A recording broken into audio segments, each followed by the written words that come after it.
This is your reminder from the Lord that nothing changes if nothing changes. You can do whatever your heart desires.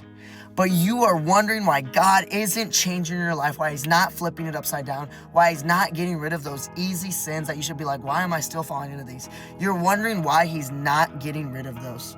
And it's because you're not choosing to change. If you want to get stronger, what do? You go to the gym.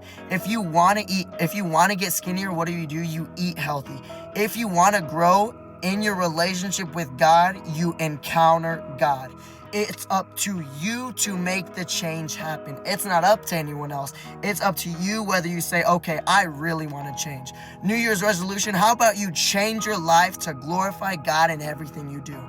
Not to just worship him because he's given you all these blessings in your life, but to worship him because you have a life, because you are able to live freely and do what you desire, but do it under the impression that God is always watching me, so I'm going to live my life to glorify him. If nothing changes, nothing changes. Remember that you could do whatever you want because God gave us free will. You could do whatever your heart desires. You could live for the world. But when it's at the end of the day, God can change your life inside and out if you let him.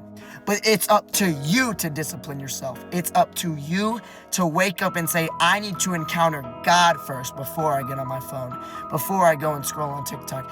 Before I go to bed, I need to encounter God before I go to bed because I'm gonna go to sleep on a good note. I'm gonna read truth before I go to sleep. Remember that you are not those struggles. You are not your past. You are not your future. Remember, you are the person you are right now, and God can change you for your future. That doesn't mean that the things in the past are never going to come back up, because that is a part of your testimony to show the things that you used to struggle with when you didn't want to change compared to the things that you struggle with now when you chose to change. Because there's a difference between struggling with sin and being a slave to it. Oh my gosh, you could be tempted, sins could come your way and you could not give in. But then sins could come your way and you don't even know that you're giving in because it's natural. That's what being a slave to sin is. So remember that nothing changes in your life unless you choose for it to change.